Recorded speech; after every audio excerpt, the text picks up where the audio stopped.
문희정의 핫 키워드. 가장 뜨겁고 궁금한 국제 이슈를 분석하는 시간입니다. 문희정 국제정치평론가 전화로 연결합니다. 평론가님 안녕하세요.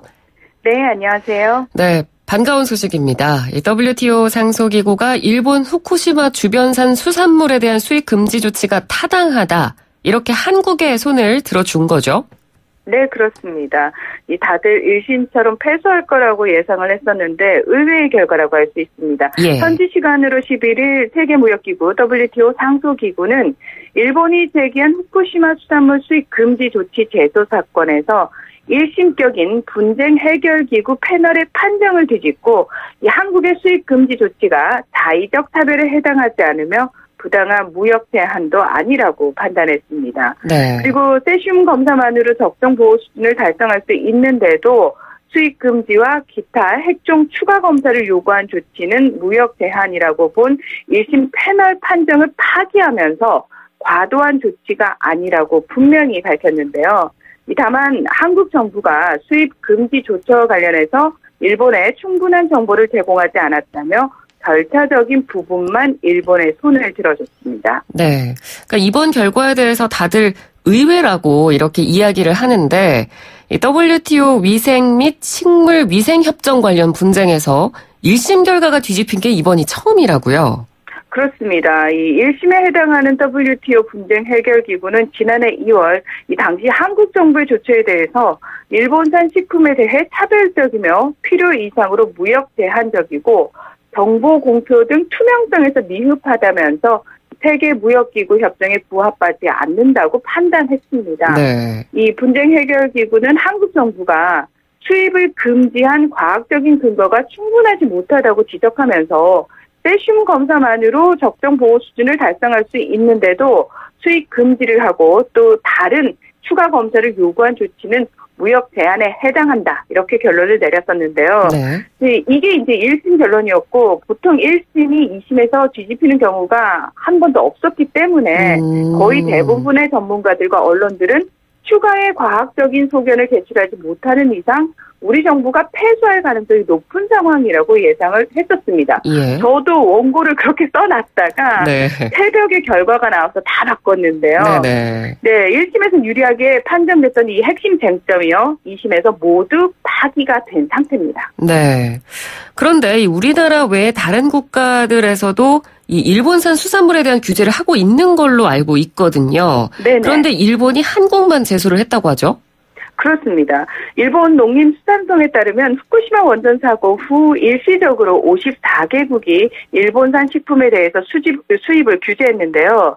그러니까 수입 규제가 폐지되는 추세이긴 하지만 여전히 현재까지도 23개 나라에서는 수입 금지 조처가 내려진 상황입니다. 네. 하지만 이들 국가는 원전 사고 이후 같은 규제를 쭉 유지해 왔다면 한국의 경우는 2013년에 여름 오염수 유출 사고를 이유로 이 규제를 더 강화했다는 점에서 차이가 나는데요. 그러니까 일본 정부가 제소를 한 이유가 바로 2011년에 이어서 2013년에 또 한 번 한국 정부의 규제가 강화된 것이 부당하다는 것이었고요.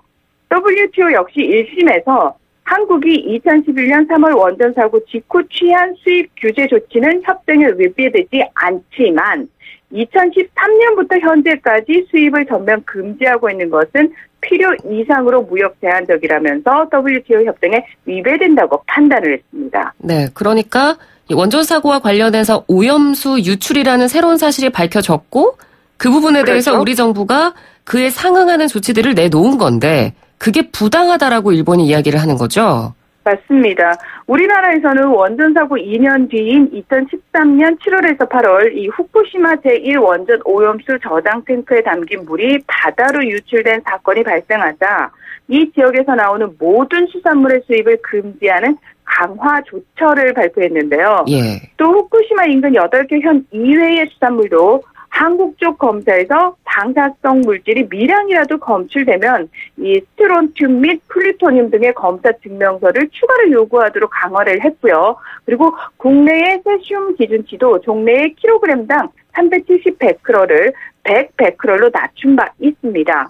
그러자 일본 정부는 2015년 5월에 한국 정부 규제 강화 조처 중에서 8개 현에서 28종의 수산물을 수입을 금지한 것과 또 세슘 미량 검출 시 스트론튬 등 17개 기타 핵종 검사 증명서 추가 요구 이 두 부분이 차별적이고 부당하게 무역을 제한하는 것이라면서 WTO에 제소를 한 겁니다. 네, 뭐 어떤 이유를 대더라도 다른 나라들은 다 예외로 해놓고 유독 우리나라 한국만 제소한 건 사실 좀 납득하기가 어렵네요.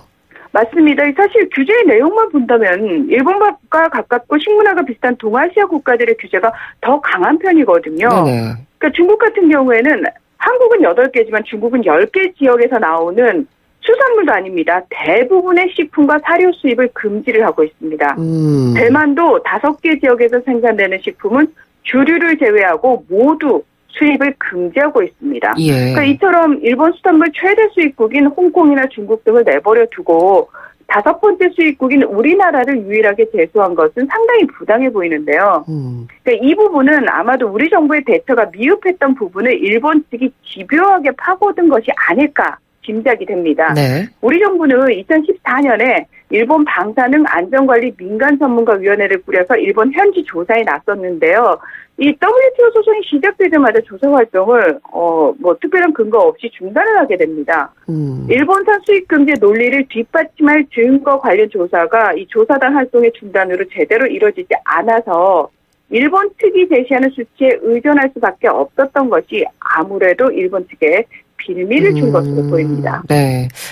만약에 우리나라도 이 원전 사고 직후부터 다른 나라처럼 강력하게 규제를 했었더라면 오히려 문제가 되지 않았을 수도 있겠다. 그런 생각도 네네. 드는데 지금 일본 측의 반응은 어떤가요? 그러니까 말 그대로 당혹감과 충격 그 자체라고 할 수 있습니다. 네. 2심 결과가 나오기 직전까지만 해도 우리나라에서는 패소다. 하지만 일본 정부는요, 승소를 당연한 듯 예상하고 있었는데요. 일본 정부는 이번에 한국과의 분쟁에서 승소한 뒤에 이걸 근거로 다른 나라에도 수입 금지 조치 해제를 요구할 계획이었기 때문입니다. 예. 이 아사히 신문은 한국에 대한 승소를 통해 다른 국가 지역에도 수입 규제 완화를 요구할 예정이었던 일본의 전략도 흔들릴 가능성이 있다고 보도를 했고요.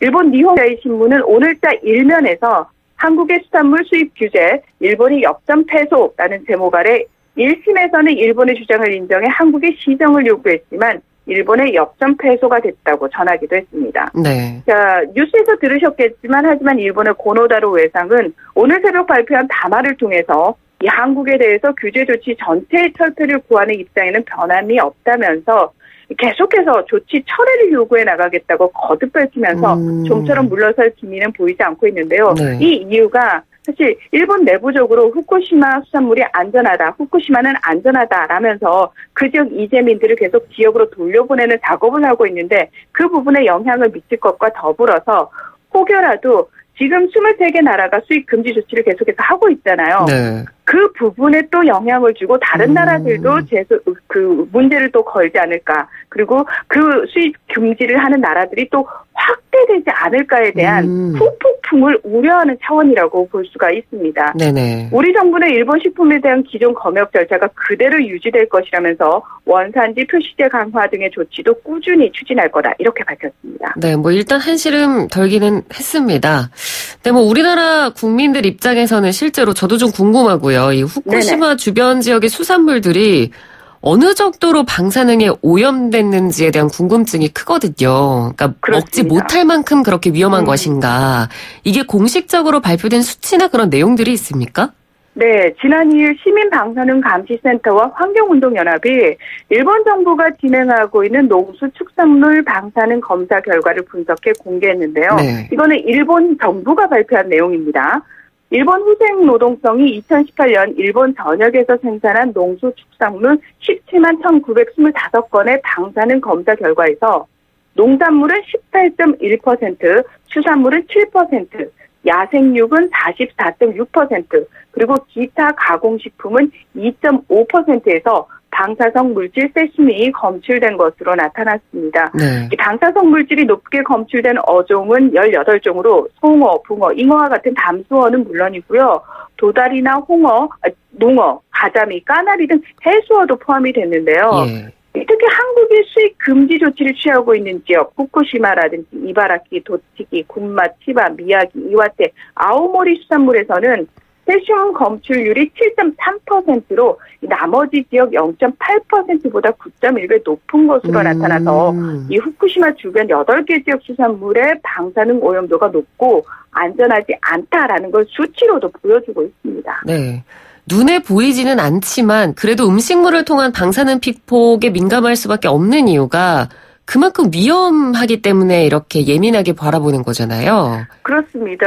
이전에 우리가 기억하는 가장 큰 원전 사고 하면은 체르노빌이거든요. 그렇죠. 근데 이 체르노빌이 있는 나라는 우크라이나입니다. 그래서 우크라이나 정부가 발표한 내용을 좀 살펴보면요. 1986년 체르노빌 원전 사고 뒤에 나타난 방사능 피폭 가운데 음식물을 통한 피폭이 전체의 90%를 차지하는 것으로 나타났는데요. 네. 전문가들은 방사능 기준치 이하의 식품이라 할지라도 체 내에 축적될 경우 세포 손상 등을 야기할 수 있고 심할 경우 유전자 변형 과정이 축적되면서 암으로 발전할 가능성도 있다고 경고하고 있습니다. 직접적인 오염수 배출로 인한 수산물의 방사능 문제뿐만 아니라 일본 주요 상수원이나 지하수가 오염이 돼서 이 물로 만들어지고 재배된 식품 또 음용수가 방사능에 오염될 가능성도 배제해서는 안 되는데요. 그렇죠. 일본 아베 신조 총리가 올림픽 유치 프리젠테이션에서 식품이나 물을 통한 피폭량은 기준치의 100분의 1 이하라고 주장을 했거든요. 네. 근데 이게 전혀 설득력이 없는 이유가 바로 여기에 있습니다. 이번 2심을 위해서 우리 정부는 대형 원전 사고 발생 지역의 환경적 특수성이 식품에 미치는 영향을 구체적인 데이터로 제시한 것으로 알려졌는데요. 네. WTO 역시 해당 지역의 환경 오염이 실질적으로 상품에 영향을 미칠 수 있다고 판단한 것으로 전해졌습니다. 네, 알겠습니다. 오늘 말씀 잘 들었습니다. 고맙습니다. 네, 고맙습니다. 네, 지금까지 문희정 국제정치평론가였습니다.